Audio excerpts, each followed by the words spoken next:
course of its lifespan, Marlay House has been repeatedly restored and rebuilt. And although its origins are now concealed, it's thought to have started as a modest farmhouse built during the 17th century. Over the years, restorers working on the house have noted some of the clues to its construction: ceilings of varying heights, walls so thick they must once have been exterior, narrow passageways, and unexpected corridors. This poem imagines what it might have been like to work on the restoration of the house. This is True Record. Taller doors, higher ceilings, leaded, intricate, detailed work.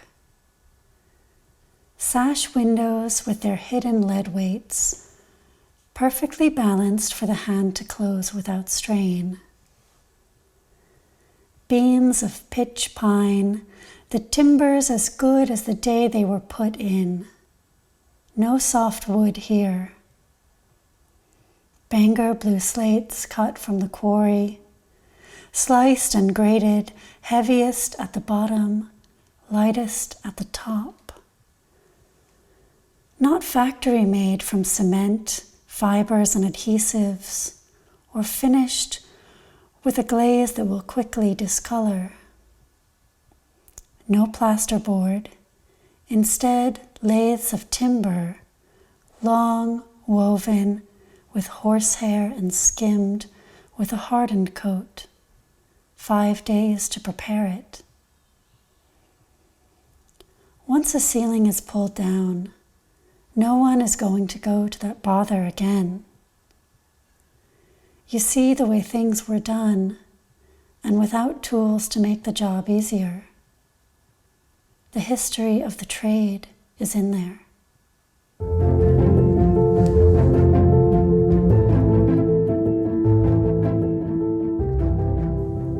One of the curious features of Marlay House is a low and narrow passageway that can be found linking this ballroom to the drawing room next door.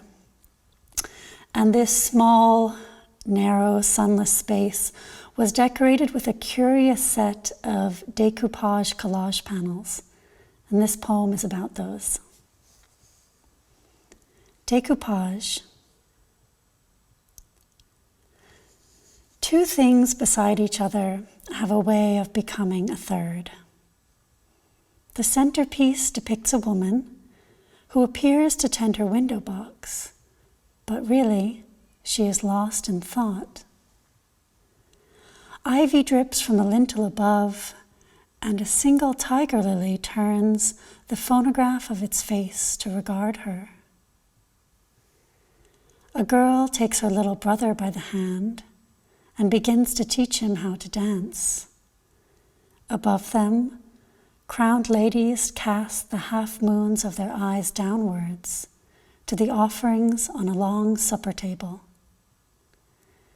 The universe is ever expanding in this world that is wide and where a child teaches herself the alphabet from a book. Far below, an old soldier cradles a glass of beer to his decorated chest, while an eagle soars overhead. Two children in rose-colored costume pass by on horseback, singing. A cockatoo defers, a little too sincerely, to a young woman who offers him her crystal cup of wine.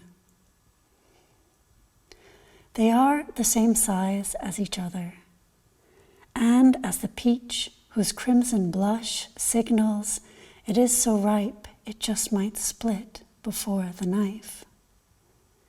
At the border is a fishing village, emptied, its inhabitants scattered along the shore to save the survivors of a shipwreck. Above them, another lily bends the heart of its bloom.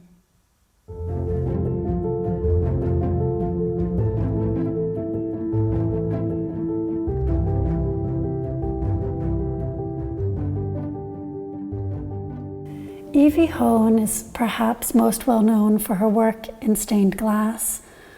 Her windows can be found at government buildings, Marlay House, and Trinity College Dublin. The studio where she worked was located in the stable yard at Marlay House. This poem is for her. Patience and order.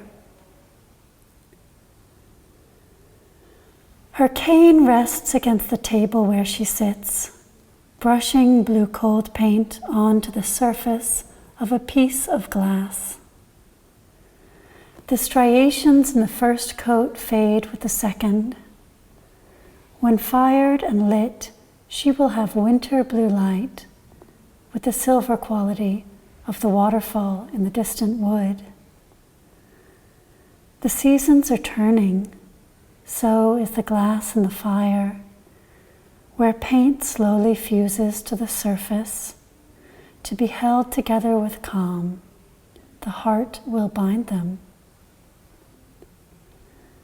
We wait for the slow emergence of her vision, a window much larger than herself, revealing itself to us, piece by bright piece.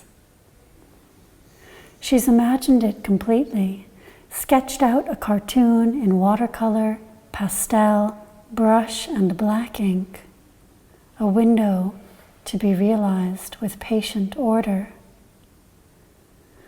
For now, though, the shape of this one piece, the brush dipped into cold paint, layered and layered again, each coat deepening into dark indigo, to be blessed with light. If anyone calls to the studio, I'll tell them to return later, saying, just now Miss Hone is deep in thought, working on the big windows.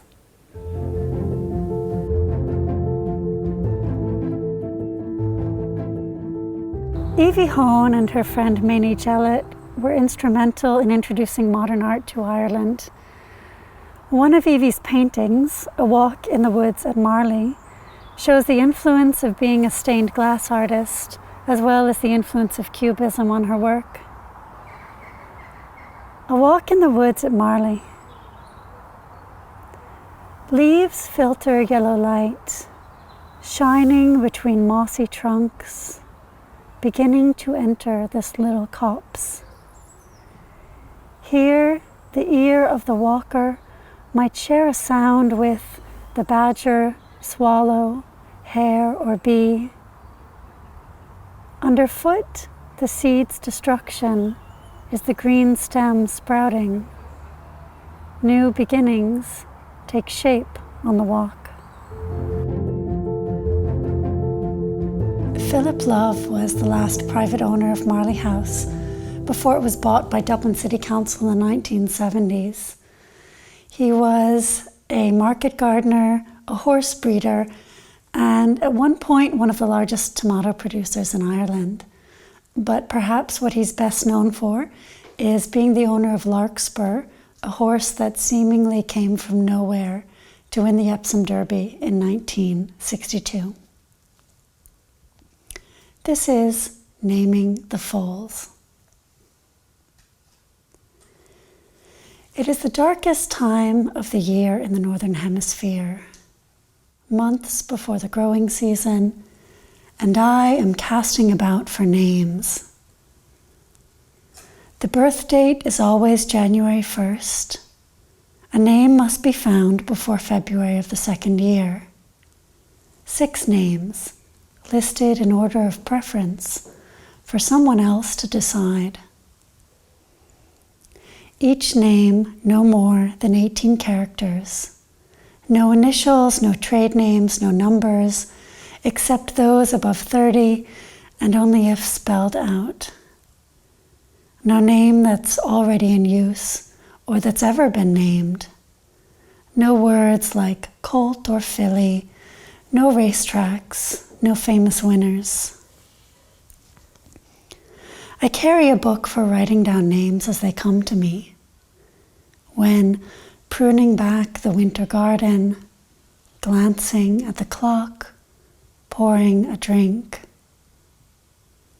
Sudden flight, traveler's hymn, blind faith, second harvest, merchant's dream, constant optimist.